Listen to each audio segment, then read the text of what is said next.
சரி, மனிதனுக்கு அல்லாஹு தாலா பல விஷயங்களை இந்த உலகத்தில் இன்பமாக்கி இருக்கிறான்.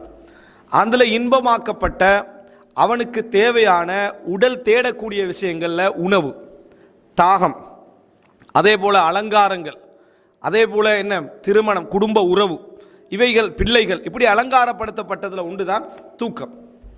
மனிதனுக்கு தூக்கம் என்பது அவனோட வாழ்க்கையில் அன்றாடம் எல்லாம் தேவைப்படுவது போல தேவைப்படக்கூடிய ஒன்று தான் இந்த தூக்கம் என்கின்ற ஒரு அம்சம். எனவே தூக்கத்துக்கு எதிராக வந்து நிற்கக்கூடிய ஒரு அமைப்பில் தான் இந்த கியாமுல் லைல் என்ன செய்யுது, நிற்கிது. கியாமுல் லைல் வந்து நிற்கிது வந்து எப்படின்னு சொன்னால், பொருளாதாரம் மனிதனுக்கு ஆசை உள்ளது, ஜக்காத் எங்கே வந்து நிற்கிது, அந்த பொருளாதார ஆசைக்கு எதிராக வந்து நிற்கிற மாதிரி தான் என்ன செய்யுது, அது நிற்கிது.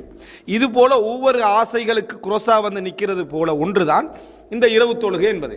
அப்போ இரவு தொழுகை என்பது அவன் இரவுல எழும்பி தொழ வேண்டும் என்கின்ற ஒரு நிலை வருமாக இருந்தால் அவன் முதலாக என்ன, அவன் ஆசையோடு இருக்கக்கூடிய, நிம்மதியாக இருக்கக்கூடிய, அவன் என்னது, அதாவது அவன் எல்லாவற்றையும் மறந்து ரசித்து இருக்கக்கூடிய ஒரு அம்சம் தூக்கம். அந்த தூக்கத்தை அவன் என்ன செய்ய வேண்டியிருக்குது, கொஞ்சம் தியாகம் செய்ய, அதாவது தியாகம் என்ற வார்த்தை பிழை, அது நிறைய பேர் வார்த்தையில் இந்த தியாகம் பண்ணுறது அடிக்கடி யூஸ் பண்ண போகிற நம்ம வார்த்தையில் என்ன செய்யும், அது ஒரு தூக்கத்தை தியாகம் செய்ய, தூக்கத்தை விடுறதெல்லாம் ஒரு தியாகமாக லிஸ்ட்டுக்கு நம்ம என்ன செஞ்சிட்டோம், வந்துட்டோம். அதாவது தூக்கத்தை தியாகம் செய்தார், நான் நேரத்தை தியாகம் செய்தார் அப்படின்ற ஒரு பெரிய ஒரு தியாகம் நடந்ததாக சொல்லக்கூடிய ஒரு அம்சத்துக்கு வந்து நான் பேச்சு வழக்கில் வாரது. ஆனால் தியாகம்ன்றது தூக்கத்தை விடுறதெல்லாம் ஒரு தியாகமெல்லாம் என்னது இல்லை, அது சாதாரணமான ஒரு விஷயம். ஒரு ட்ரிப் போகிறோம்னு சொன்னால் நம்ம தியாகம் செஞ்சுட்டா போகிறோம், அது தூக்கி வீசி போட்டு எழுப்பிடுறோமா இல்லையா? அப்போ அந்த மாதிரி அது ஒரு அம்சம், அது தியாகமெல்லாம் வார்த்தையில் தியாகம் என்ற வார்த்தை என்ன செய்கிறது, அதில் வருது.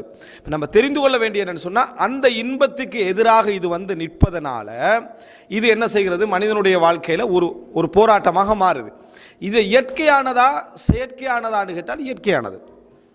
இப்படி ஒருத்தர் வந்து என்னது, தூக்கம் போயிட்டு எனக்கு இரவு தொழுகை கிடைக்கலன்னா அஸ்தக்ஃபிருல்லாஹ்னு சொல்லி பதற வேண்டிய அவசியம் என்னது